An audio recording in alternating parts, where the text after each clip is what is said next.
महायोगपीठे सत्ये भीमरथा वरं पुण्डरीकाय मुनिचे समागत्य तिष्ठन्त महानन्दकन्दं परब्रह्मलिङ्गं भजे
नमो सद्गुरु तुझया ज्ञानदीपा नमो सद्गुरु सच्चिदानंद रूपा नमो सद्गुरु भक्त कल्याण मूर्ती नमो सद्गुरु भास्करा पूर्ण कीर्ती दयाची केली स्मरण ते सकळ विद्यांचे अधिकरण ते जीवन श्री चरणा श्री गुरुंचे ते नमस्कार आता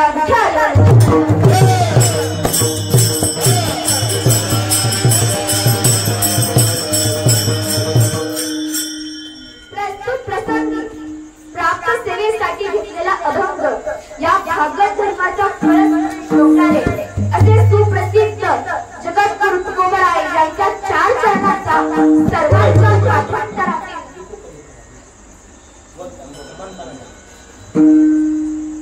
सर्वांच्या पाठांतरातील आणि गाथीर्वाद करते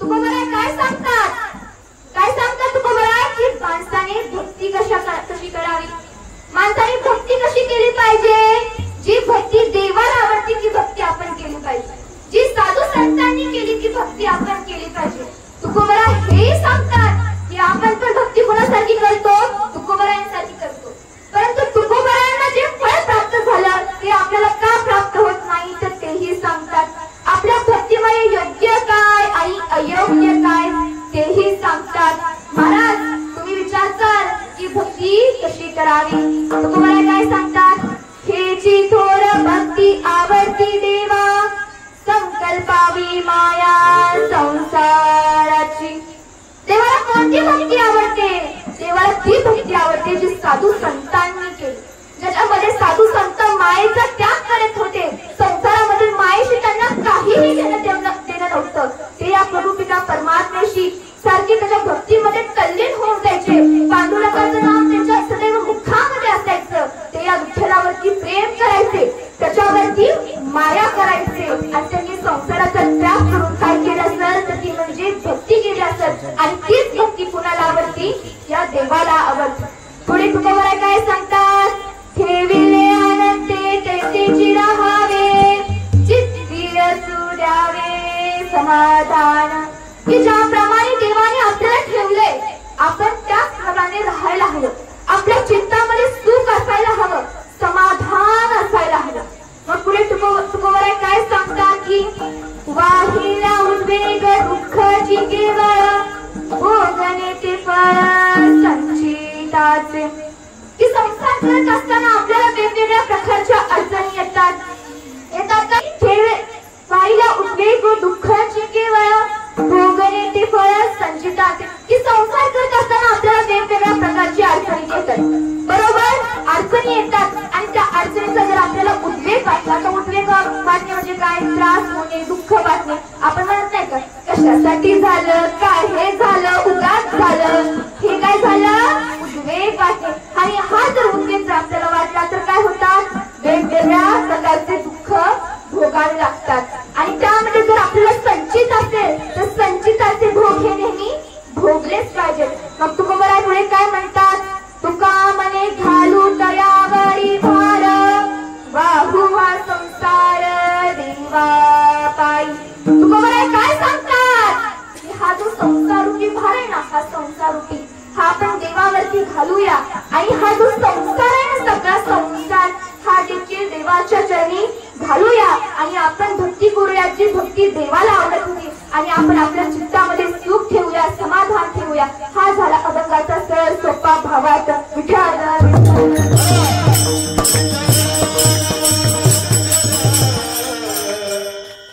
आणि आज काय आहे तर अंगारकी चतुर्थी आहे, बरोबर. हा अंगारकी चतुर्थी आहे आणि त्याला तर आपण काय म्हणतो संकष्ट चतुर्थी. अहो तुम्ही खूप भाग्यवान आहात.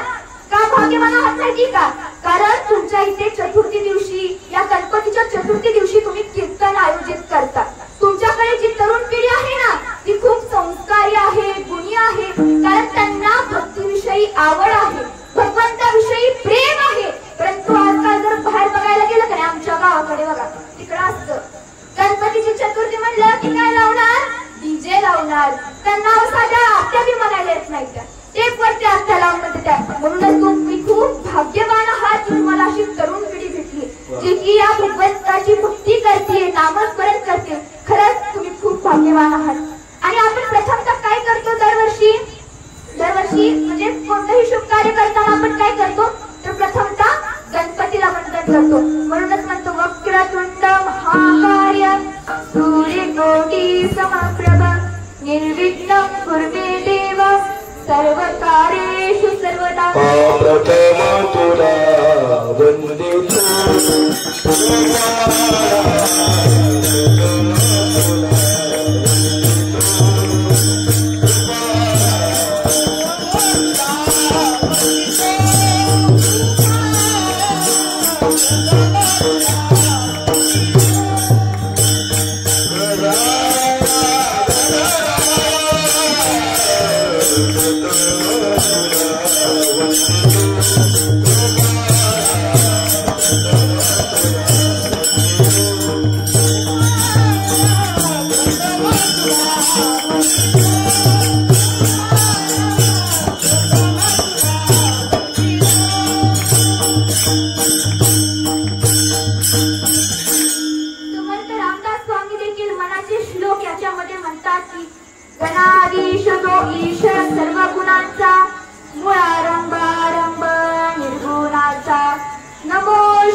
संत ज्ञानेश्वर माऊली देखील ज्ञानेश्वरीमध्ये पहिल्या अध्यायामध्ये म्हणतात काय म्हणतात ओम नमो श्री अध्याय वेद प्रतिपाध्याय जे जे स्वसवेध्याय आत्मरूपा देवा तुझी गणेशु सकलातिमती प्रकाशु मने निवृत्ती दासु अवधारी जोजी अवधारी जोशी. त्या निर्गुणाचा आरंभ कोण आहे? त्या निर्गुणाचा आरंभ हा गणेश आहे, हा गणपती आहे. आणि म्हणूनच आपण प्रथमतः काय करतो, कोणतंही शुभ कार्य करताना आपण प्रथमतः गणपतीला वंदन करतो.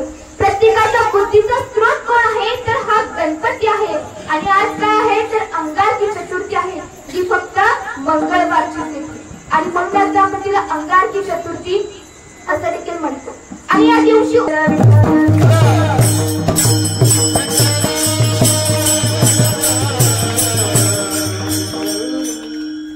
तुकोबरा काय सांगतात की भक्ती कोणती करावी, जी भक्ती देवाला आवडते ती भक्ती करावी. आता इथे सगळेजण भक्ती करणारे आहेत ना, हो म्हणत जावा, नाही म्हणलं तर बघा, हो म्हणत जावा.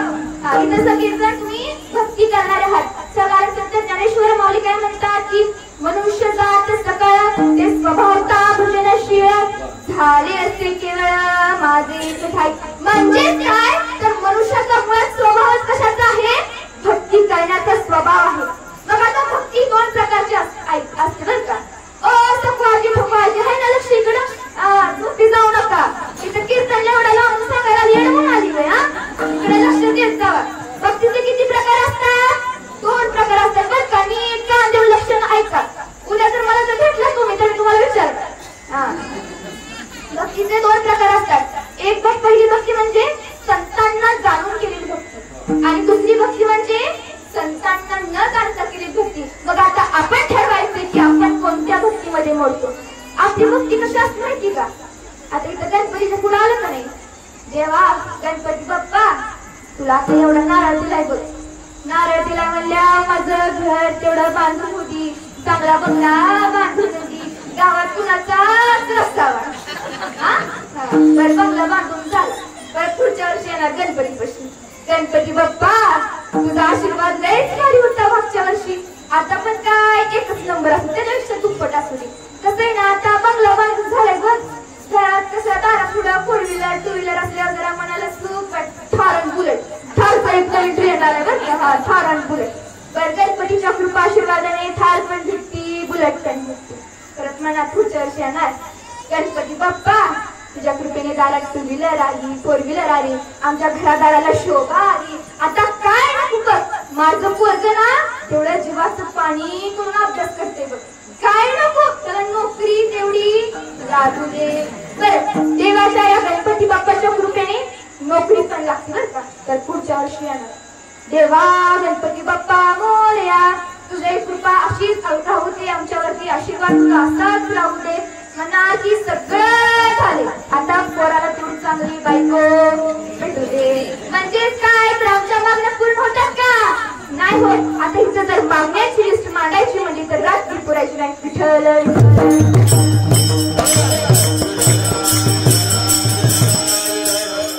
ही आमची भक्ती कसली झाली, आंधळी भक्ती झाली बरं का, आंधळी भक्ती झाली. माऊली काय म्हणतात की आंधळे गौड पांगते आहाती ते कौना बेगा जाती.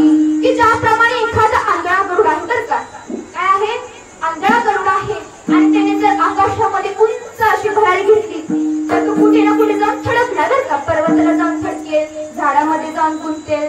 म्हणजेच काय, तर डोळे असूनही उपयोग आहे का, नसून नाही. लक्ष नाही लागत तुमचं काय असतं की काय म्हणलेलं, डोळे नसून. तुम्ही काय म्हणलं आता, डोळे असून तुम्ही हे म्हणताय, लक्ष आहे का तुमचं, नाही लक्ष. तर नीट कान देऊन ऐका बरं का. तर डोळे जर नसतील तर पंख असूनही उपयोग नाही, कारण त्याला जे शाश्वत प्राप्त करायचंय ते तो शाश्वत प्राप्त करू शकणार आहे का, नाही. म्हणजेच काय, तर पंखाबरोबर त्याला डोळे असणंही गरजेचं आहे, तरच त्याची भरारी सफल होऊ शकते, चांगली ठरू शकते, त्याच्या हिताची ठरू शकते. आता आपल्या देखील भक्तीमध्ये तसंच आहे हो. आपण जी भक्ती करतोय ना ती आंधळी भक्ती. कसली भक्ती, आंधळी भक्ती. पण तो साधू संतांनी जी भक्ती केली ती कोणती भक्ती होती, डोळ्यात भक्ती होती. तुम्ही म्हणताल महाराज आम्ही काय झोपा काढून भक्ती करतो का, तर मुळात ना तसं म्हणायचंच नाही. आज माणूस सगळ्या ठिकाणी जागा आहे, परंतु जिथं जागा राहायचंय तिथं राहतोय का, तो मुळातच राहत नाही. विठ्ठल विठ्ठल.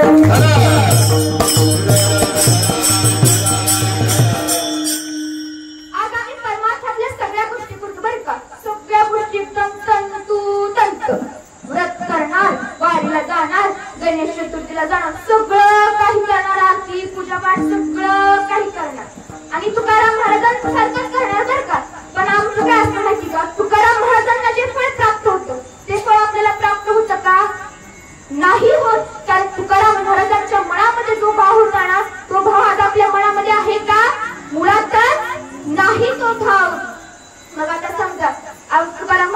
करायचे?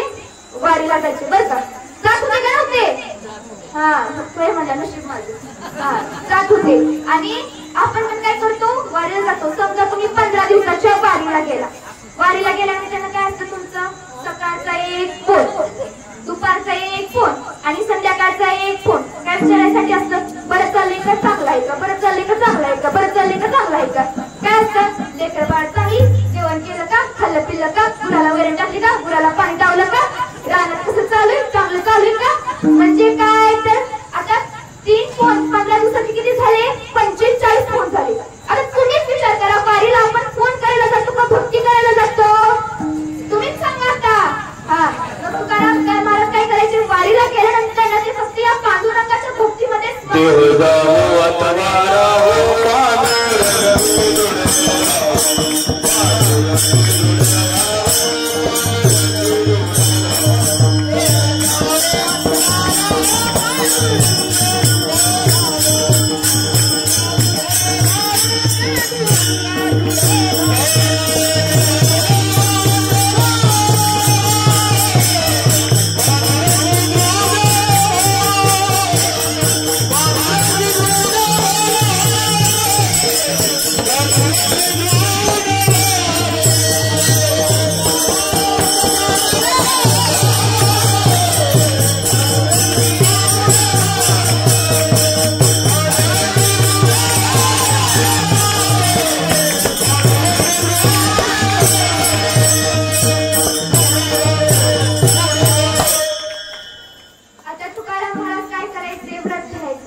आपण काय म्हणणार?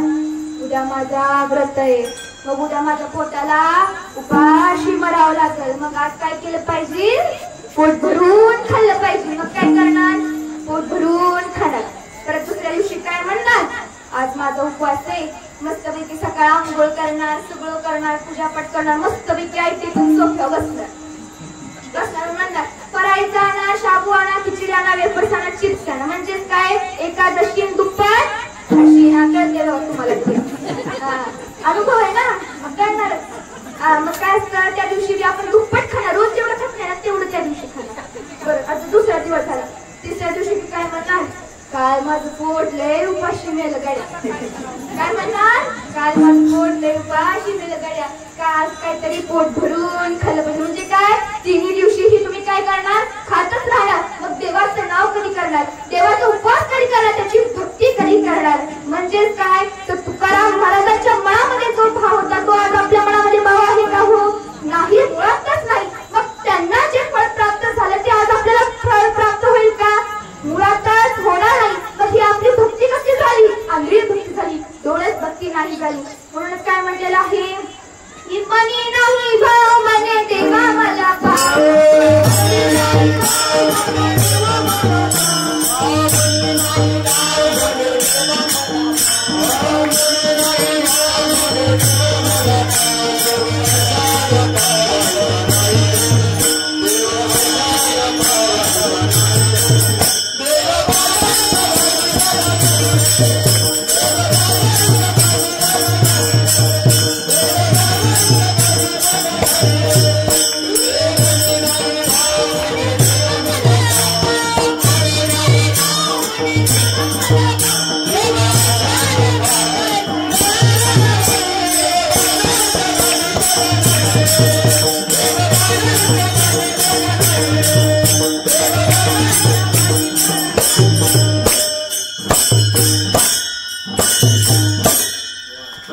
आता एक उदाहरण सांगू का?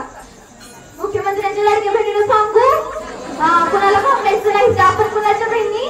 मुख्यमंत्र्यांच्या बहिणीला घाबरायचं का? कुणाला अजिबात घाबरायचं नाही. तेव्हा एक उदाहरण सांगते, मी लक्ष देऊन ऐका बरं का. काय असतात? 2 पेशंट असतात. कोण? 2 पेशंट असतात आणि दोघांनाही सेमच आजार झालेला असतो. दोघांना पण सेमच आजार झालेला असतो आणि दोघं पण काय करतात? मग डॉक्टरकडे जातात. डॉक्टर पण काय करतो? त्यांना तपासतो आणि तपासल्यानंतर डॉक्टरला पण कळतं त्यांना पण सेमच आजार आहे. मग डॉक्टर काय करतो? एकदम ब्रँडेड भारी कंपनीचं औषध घेऊन देतो. कसल्या कंपनी? ब्रँडेड बरं का, हलके नाही. 5 स्टार त्याच्यापेक्षा भारी ब्रँडेड कंपनी करायचं. किती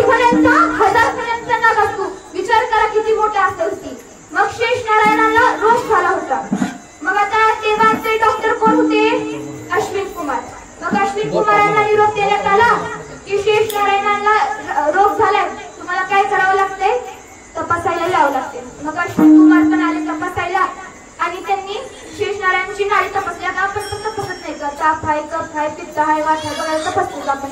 तशी पण शेषनारायणाची नाडी तपासली आणि नाडी तपासल्यानंतर ना अश्विन कुमार यांना समजलं की त्यांना कोणता रोग झालाय. मग रोग झाल्यानंतर त्यांनी काय केलं तर एक काढा बनवला आणि तो काढा शेषनारायणाला पिण्यासाठी दिला. मग अश्विन कुमार माघारी आले आणि शेषनारायणांनी तो काढा पिला. शेषनारायण 2-3 दिवस काढा पीत राहिले परंतु त्यांना काही फरक जाणवेना. मग अश्विन कुमारांना पुन्हा निरोप देण्यात आला की तुमचा काढा काहीच कामाचा नाही, पीत कामाचा काढा आहे तुमचा. शेषनारायणांना काहीच उपयोग पडला नाही, काहीच उपयोग झाला नाही त्या काढ्याचा, काहीच फरक जाणवेना शेषनारायणांना. अश्विन कुमार तर विचार करू लागले की एवढा भारी ब्रँडेड कंपनीचा त्यांना काढा दिला होता तर काय बरे फरक पडेना.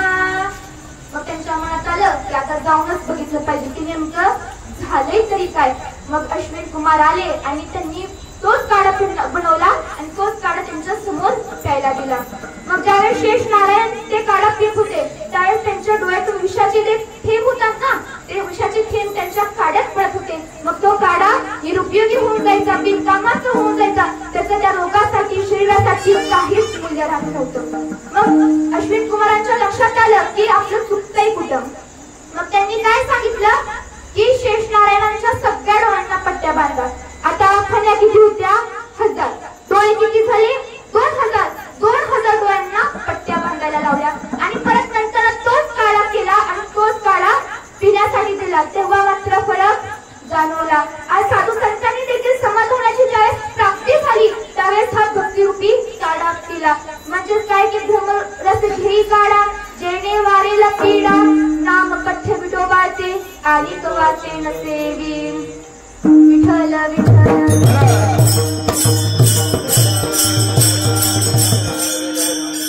मी एक तुम्हाला प्रश्न विचारू का? काय नाही म्हणत आहोत की हा चकवाची बोलत चला. हा नाही तुम्ही देणारच नाही का तुमच्याकडे. हा वय म्हणत जावा बरं का, नाही तर बोलायला माणसाला बोलतच देत नाही. हा आता आपण भक्ती कोणासाठी करतो? कोणासाठी करतो? स्वतःसाठी करतो का देवासाठी करतो? खरं खरं सांगायचं बरं का, प्रामाणिक गणपती बाप्पाचा कांत असतो बघा, खोटं बोलतो बरोबर. तुम्ही काय करायचं? स्वतःसाठी करतो भक्ती बरोबर. देवासाठी भक्ती आम्ही करत नाही. आमची भक्ती कशासाठी असती? स्वतःसाठी असते, स्वतःच्या स्वार्थासाठी असते. काय असतं? 1 मजली त्याचा 2 मजली होऊ दे, 2 व्हीलर आहे त्याची 4 व्हीलर होते. परंतु साधू संतांनी ही भक्ती आपल्याला करायला सांगितली का? नाही सांगितली बरं का, नाही सांगितली. त्यांनी भक्ती कोणती केली? त्यांनी भक्ती संसार त्यागून केला, संसारातील माया त्यागून केली आणि ते भगवंतावरती माया करत होते, प्रेम करत होते. त्यांनी भगवंताला आपलंसं करून घेतलं. म्हणून संत मीराबाई काय म्हणतात की पायोजी मेने राम रतन धन पायो.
सोन्याची खाण प्राप्त झाली असेल, हिऱ्याची खाण प्राप्त झाली असेल, तर तसं नाही बरं का.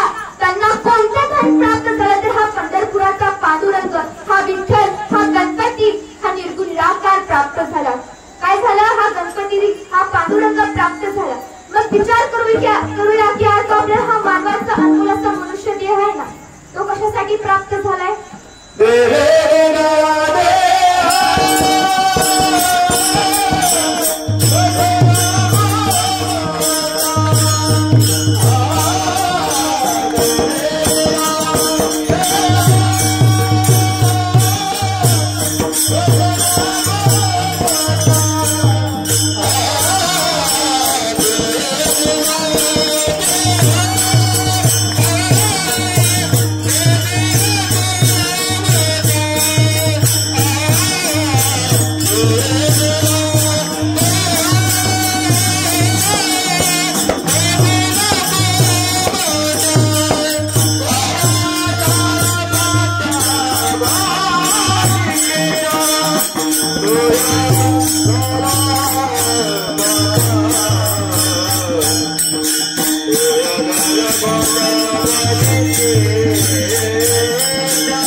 सगळ्यांनी अभंग ऐकलं ना?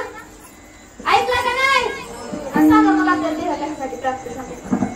तर मी सांगते, ऐका. आपल्याला देह कशासाठी प्राप्त झालाय? तर या भगवंताची प्राप्ती करून त्याची भक्ती करण्यासाठी झालाय. तुम्ही म्हणता नाही महाराज संसार करण्यासाठी प्राप्त झालाय. तसं नाही बरं का, तसं नाही. कारण आपणही संसार करतो, मुलं बाळा जन्माला घालतो, खातो पितो झोपतो आणि मरतो. तसंच काही पशु पक्षी काय करतात? तेही लेकरं बाळा जन्माला घालतात, त्यांचं पालन पोषण करतात, तेही खातात पितात झोपतात. मग आपल्या देहाला वेगळं का म्हटलंय? आपल्या देहाला वेगळं का म्हटलंय? कारण आपल्याला या प्रभू पिता परमात्म्याची प्राप्ती करून पांडुरंगाची भक्ती करता येते. त्याच्या भक्तीमध्ये रंग होता येतं आपल्याला. आता समजा रस्त्याने एखादं कुत्र चाललं की जर म्हणालं समजा महाराजांचं कीर्तन लईच भारी चालूया, जम जरा ऐकूच.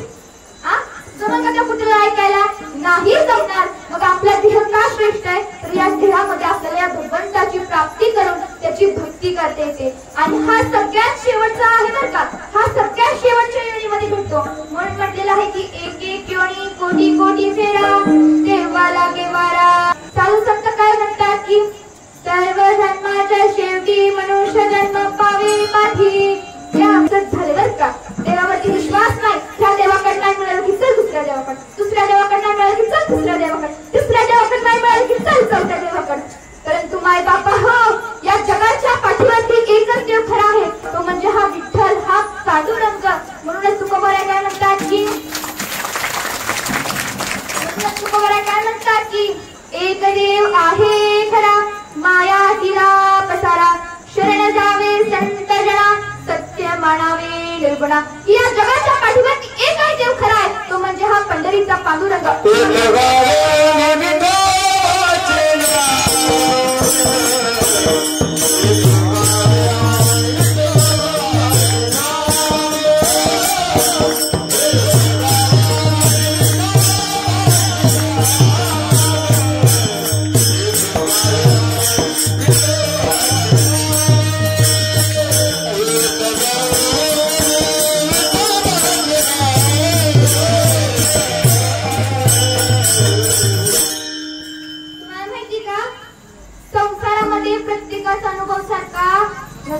प्रत्येकाच्या आवडी निवडी चॉईस ह्या वेगळ्या वेगळ्याच असतात.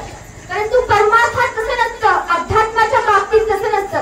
प्रत्येकाचा मार्ग, प्रत्येकाचा अनुभव, प्रत्येकाच्या भगवंताच्या प्रतीचा भाव हा कसा असतो? सारखाच. काय काय सारखं असतं? प्रत्येकाचा मार्ग, अनुभव आणि भगवंताच्या प्रतीचा भाव कसा असतो? सारखाच असतो. परंतु संसारामध्ये तसं नसतं. आता समजा 10-15 माणसांची फॅमिली, त्यांच्यात कधी ताळमेळ बसेल का हो? कलरचा, खायचा, प्यायचा, घालायचा, म्हणजे सगळं कशाचं ताळमेळ बसणार नाही. पण सगळ्या परिवाराचं सोडा, दोघं नवरा बायको घ्या, ताळमेळ बसेल का? त्याला गोड आवडतं तर तिला आंबट आवडतं, त्याला तिखट आवडतं तर तिला चप्पक आवडतं. म्हणजे काय? तर ताळमेळ नाही. त्याला ही कलर आवडतो तर तिला ती कलर आवडतो. म्हणजे काय? तर संसारामध्ये प्रत्येकाच्या आवडी निवडी चॉईस ह्या कशा असतात? वेगळ्या असतात. आता दोघं नवरा बायको असते ती, मग नवरा आपल्या बायकोसाठी एकदा लाडानं साडी आणते बरं का. लाडानं साडी आणतो, साडी आणल्यानंतर ते बायकोला दाखवतो. बायकोला ती काय कलर आवडत नसतो, काय आवडत नसतो बायकोला, कलर आवडत नसतो. कुठं काय तुमच्यासोबत कधी कधी म्हातारी असं होते ना तुमच्यासोबत कधी कधी. हा बघा, जरा नवऱ्याला समजून घेत जा. हा नवरा एवढ्या लाडाने साडी आणतो, मग तसं तिथे बी घालतो. ती काय म्हणली, कसली साडी आणली, काही काम करणार नव्हतं का तुम्हाला दुसरा? हा काही तुम्हाला साडी पाच. नवऱ्याचा पण बिचाराचा नाईला झाला. त्यांनी पण काय केलं, साडी फुलगाडी नेऊन दिली. बरं आता बायकोला त्यांनी ह्यावेळेस काहीच नाही आणलं बरं का, काहीच नाही आणलं. त्यांनी स्वतःसाठी एक बूट आणला, ब्रँडेड कंपनीचा, 5 स्टार कंपनीचा, चॉकलेटी कलरचा महाग असला एकदम बूट आणला. आणि आता माणूस घरी आला, बायकोला दाखवतच नाही, दाखवलं तर बायकोची किरकिर असली असती, दुसरं कुठं करायला. म्हणून नवऱ्याने बिचाराने काय केलं, बायकोला आला बूट दाखवला. बायकोला काही चॉकलेटी कलर आवडत नव्हतं. बायको काय म्हणली, काय तुम्हाला बूट बनवल्या असला कलर आणते काय, उगा मोकळ्यात खर्च जा, ती बूट महागारी नेऊन देऊ का. मग नवऱ्याचा पण परत नाईला भेटू बिचारायचा. काय करतो, तो पण बूट महागारी नेऊन देतो आणि दुकानदाराला म्हणतो, ओ दुकानदार म्हणतो का काय झालं? अहो ही बूट माघारी घेऊन जावा आणि पैसे माघारी. दुकानदार म्हणतो का अहो काय झालं? तुमच्यासाठी एवढा दिल्लीवरनं बूट मागवला होता भारी ब्रँडेड कंपनीचा, काय झालं? अहो आमच्या मंडळीला आवडलंच नाही. आता दुकानदार बी पुढे काय बोललाच नाही, मंडळीला नाही आवडलं म्हणलं. त्याने बिचाऱ्याने काय केलं, पैसे दिलं माघारी, बूट घेतला माघारी. आणि मग तसं झाल्यानंतर ना परत 6 महिन्यांनी तोच नवरा काय करतो, दुकानदाराकडे जातो, त्याच दुकानदाराकडे जातो आणि म्हणतो दुकानदार साहेब बूट विकला का? हाय ठेवला कसा? दुकानदार म्हणतो नाही नाही ठेवलाय की. अहो एवढा भारी ब्रँडेड कंपनीचा दिल्लीवरला मागवलेला एवढा 20,000चा बूट कोण घेऊन जायचं तुमच्याशिवाय? हा काय ठेवलाय कसा? मग नवरा म्हणतो आणा बरं बघू, आणा मला विकत घ्यायचंय की माघारी. मग तो दुकानदार पण काय करतो, बूट माघारी आणतो आणि त्या नवऱ्याला देतो. मग त्यावेळेस दुकानदार म्हणतो काय हो साहेब, मंडळीचा तुमचा विचार बदलला काय? तो काय म्हणतो, मंडळीचा तुमचा विचार बदलला की काय? नवरा काय म्हणतो, मंडळीचा विचार नाही बदलला, मंडळीच बदलली.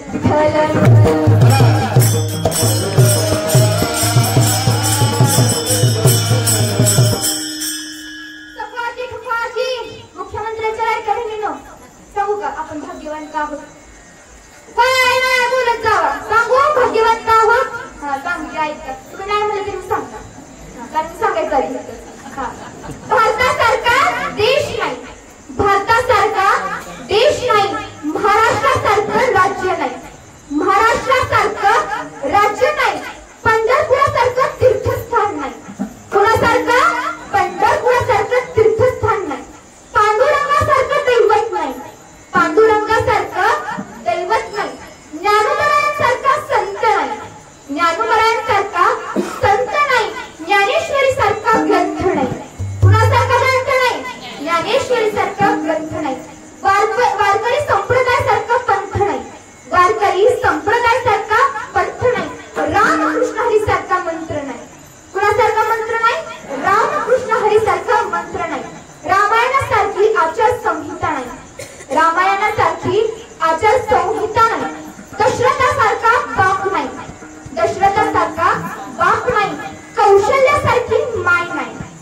कौशल्यासारखी माय नाही, प्रभू रामचंद्रांसारखा पुत्र नाही, प्रभू रामचंद्रांसारखा पुत्र नाही, सीतेसारखी सून नाही, सीतेसारखी सून नाही, उर्मिलेसारखी जाव नाही, उर्मिलेसारखी जाव नाही, भरतासारखा भाव नाही, भरतासारखा भाव नाही, लक्ष्मणासारखा बंधू नाही, कुणासारखा बंधू नाही, लक्ष्मणासारखा बंधू नाही, विभीषणासारखा मित्र नाही, विभीषणासारखा मित्र नाही, रावणासारखा शत्रू नाही, कुणासारखा शत्रू नाही, रावणासारखा शत्रू नाही, हनुमंत रायासारखा सेवक नाही, हनुमंत रायासारखा सेवक नाही, कोल्ह्या इतका लबाड नाही, कोल्ह्या इतका लबाड नाही, कावळ्या इतका दूध नाही, कावळ्या इतका दूध नाही, काजळा इतका काळा नाही, कशा इतका काळा नाही, काजळा इतका काळा नाही, लोण्या इतका मऊ नाही, लोण्या इतका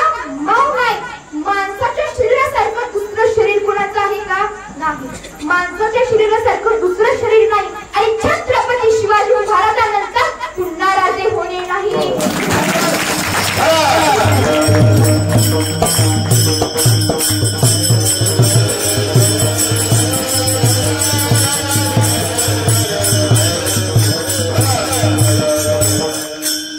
आजच्या तरुण पिढीला तर भक्ती हा विषय मुळातच आवडत नाही. भक्तीचं नाव काढायचं नाही, भक्तीचं नाव काढली का डोक्यात हात लावून घेते, भक्तीचं काढायचं. आजची तरुण पिढी 3 गोष्टींच्या आहारी गेली, मोबाईल, व्यसन आणि फॅशन. कोणत्या 3 गोष्टी? मोबाईल, व्यसन आणि फॅशन. मोबाईल शिवाय तर आम्हाला जमतच नाही. मोबाईल म्हणजे आमचं जीवन आहे. काय आमचं मोबाईल म्हणजे जीवन. खाता पिता उठता बसता आम्हाला काय लागतो? मोबाईल. अगोदर माणसं काय करायची, या पांडुरंगाचं नाव घ्यायची, खाता बसता उठता पिता. परंतु आजच्या पोराला काय लागतं? मोबाईल लागतो, खाता बसता उठता पिता. अगोदर काय म्हणायची, जन्माला राहिला पाणी वाहून वाहून नेला. आता काय म्हणावं लागतं, जन्माला राहिला व्हॉट्सअप, इंस्टाग्राम, फेसबुक बघून बघून नेला.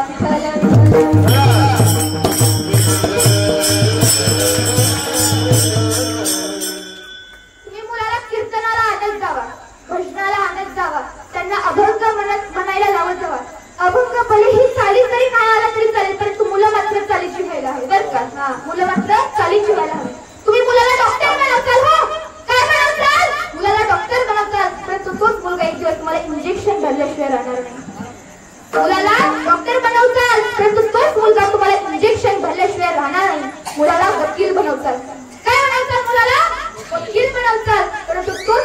एक दिवस तुम्हाला कोर्टात खेचल्याशिवाय राहणार आहे का? नाही राहणार. तोच मुलगा एक दिवस तुम्हाला कोर्टात खेचल्याशिवाय नाही राहणार.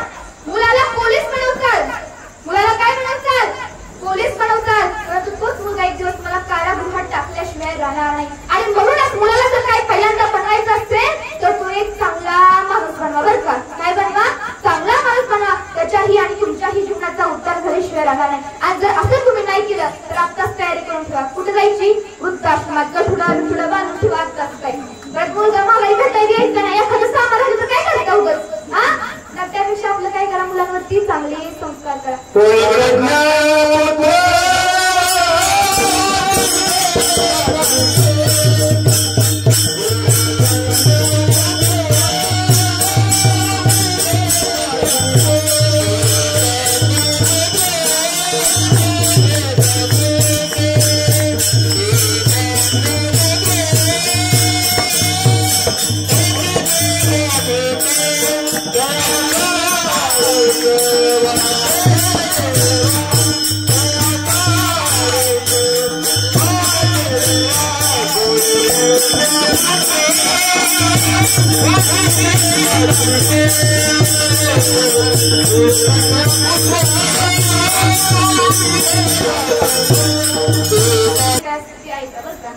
आता काय असतं माहिती का? एका गावात नाही मोठा माणूस असतो. कशाने मोठा असतो? पैशाने. बरं का?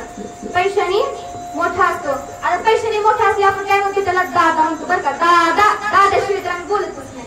दादा म्हणतो. मग दादा एखाद्या गावात जर माणूस गेलं तर दादा काय म्हणायचं? जन्माला आले की मरतय त्यात काय नवल एवढं. काय होतंय? जन्माला आले की मरतय त्यात काय नवल एवढं, त्यात काय विशेष एवढं. मग एकदा दादा त्यात आणि पेपर घेतला असतात. सोलापूर पुणे नॅशनल हायवेवरती अपघातात ठार झालेल्यांची खालील यादी प्रमाणे. मग आता दादा काय करतो? यादी वाचायला लागतो. अपघातात कोण कोण ठार झाले आणि त्याच्या 16व्या नंबरला दादाच्या सख्ख्या जावायचं नाव असतं. दादाने सख्ख्या जावायचं नाव असतं. तसा दादा खुर्चीवर उलटून पडला. आता दादा आधी काय म्हणायचं? जन्माला आले की मरते त्यात काय नवल एवढं, त्यात काय विशेष एवढं. म्हणजेच काय? तर ही काय झाली? माया. ही काय झाली? दादाची माया. ह्यालाच माया म्हणतात. आता एकदा बाळा असतो. बाळा काय करतो? मावशीकडे जातो. मावशीकडे गेल्यानंतर ना आता मावशीला बी काय उलासच मागे ना. ती जबी म्हणली की माझ्या बहिणी तुम्ही एक लाडकं पोरगं यायला लागले. काय काय केलं त्याला खायला? काय म्हणती? शेवळ्यांचा भातन तुपण खिरण सगळं, भजी पापड वरण भात सगळं भाजी पकवान अशी टाकत मांडून ठेवली होती. बाळ्या आल्यानंतर ना मावशीने त्याला जेवायला घातलं आणि मावशी म्हणली, हे बघ बाळ्या, जेवण कर आणि मी तुला कूलर आणि टीव्ही लावून देते. तुझं बस मी थोड्याच वेळात आली बाहेर जाऊ. बाळ्या म्हणतो बरं चालते मावशी मी बसते. मी बसतो. मग बाळ्या बसल्यानंतर ना बाळ्या बसतो आपल्या टीव्ही बघत निवांत कूलर मध्ये मस्त पैकी गार इस्त्री हवा खात. आणि नंतर ना काय होतं? मावशीची सकाळी केलेली असते ती डायरेक्ट 3:30 वाजता घरी येते. मावशी दारात मी येते तोपर्यंत बाळ्या म्हणतो, काय अगं मावशी एवढ्या वेळेस कुठे होतीस?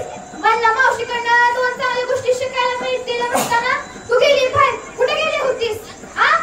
मावशी म्हणली, अरे आमच्या गावातल्या त्या सरपंचाची पोरगी ना आजारी होती. सकाळी तिला औरंगाबाद वरनं आणले र. मग बिचारीला बघायला गेली होती. बाळा म्हणतो, त्यात काय विशेष एवढं? माणूस कधी ना कधी आजारी पडणारच आहे आणि आजारी पडून कधी ना कधी मरणारच आहे. त्यात काय नवल एवढं कशाला गेली होती उगाच? मग मावशी काय म्हणते, नाही रे बाळा तसं कुठं असतं. बाळा म्हणतो, बाळा खटू बसून त्याला काय असतं कशाला गेली उगाच? त्याच मावशी काय म्हणते माहिती का? अरे बाळा तुला बापाने ज्या पोरीसोबत लग्न ठरवलं होतं ना ती पोरगी आजारी पडली र. बाळा त्यावेळेस मावशीला काय म्हणतो माहिती का? काय म्हणतो? मावशी गावात दुसरा चांगला दवाखाना होता का ग? कसं कळ लागली? स्वतःच असली कळ लागते, दुसऱ्याच असलं की असू दे. ही काय झाली? माया झाली. आणि म्हणूनच ही जी माया आहे ना त्याच्यापासून लांब राहायचंय आपल्याला. आणि प्रभू त्या परमात्म्याची या पांडुरंगाची भक्ती करायची आहे. अभंगाचे 2रे चरण.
भांडणासाठी.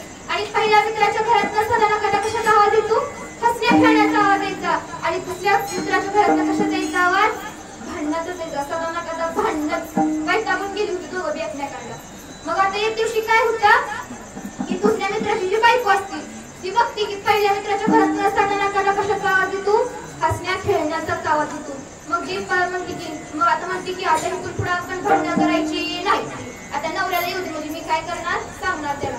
संध्याकाळ होती नवरा घरी येतो आणि म्हणते आज या तुम्ही आधी पटकन आत या. नवरा म्हणतो का काय झालं? अहो आज तरी या तुम्हाला सांगते काय झालं. मग नवरा आत येतो त्याला जेवायला म्हणते हे बघा आपल्या शेजारच्या घरातनं ना सदा ना कदा कशाचा आवाज येतो? हसण्या खेळण्याचा आवाज येतो. म्हणून काय करायचं आता इथून पुढे आपण भांडणं करायची नाही.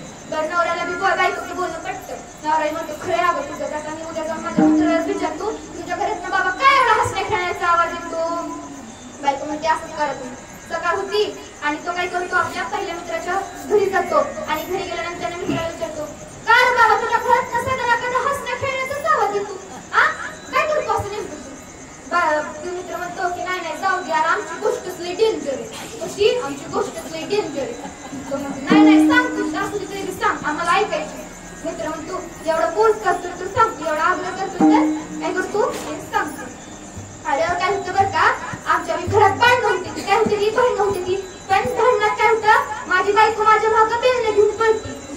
बायको माझ्या मागं पेरण्या घेऊन पडती आणि बायकोनी पेरण्या फिकून मारलं की मी ती पेरण्या हुकवतो. मी पेरण्या हुकवलं की मी हसतो आणि पेरण्या मला लागलं की ती हसते.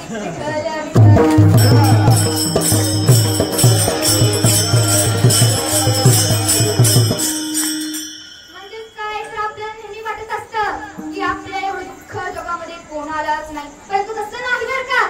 त्याच्या कर्माची फळं त्याला भोगावी लागतात. परंतु जर तुम्ही जर तुमची मुलं हिथं कीर्तनाला चालली तुम्ही जर भजनाला येत चाला तर तुमच्या घरामधून ही सदा ना कदा कशाचा आवाज येईल? हसण्या खेळण्याचा आवाज येईल. मृदुंगाचा आवाज येईल. टाळाचा आवाज येईल. परंतु दुसऱ्या कशाचा आवाज येणार नाही. अभंगाचे तिसरे चरण.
तर भारी झालं असतं. त्या बंगल्याच्या पुढे काय दिसते? परत 4 व्हीलर दिसते आणि आपल्याकडे काय असते? 2 व्हीलर असते. परत आपण काय म्हणतो माझ्याकडे जरा 4 व्हीलर असते म्हणजे काय बरी झाली असती.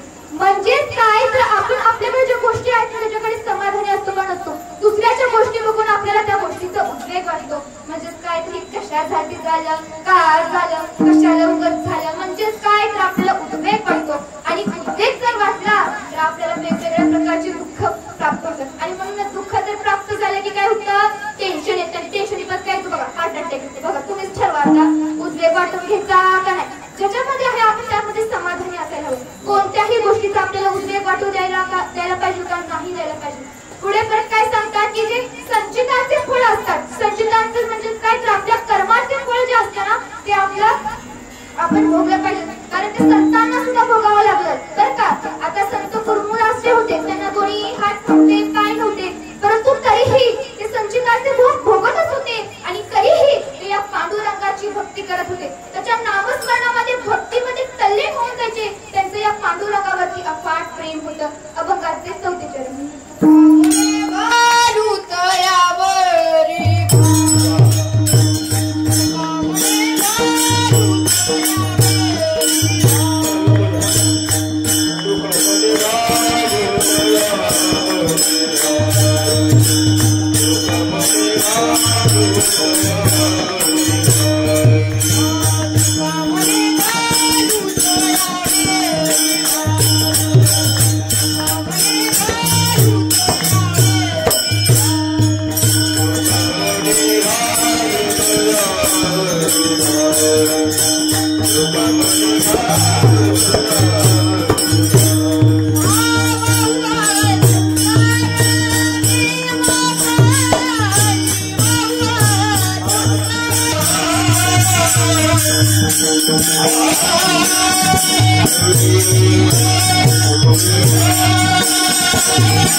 उत्कृष्टपणे पार पडलेला आहे. विठोबा रखुमाई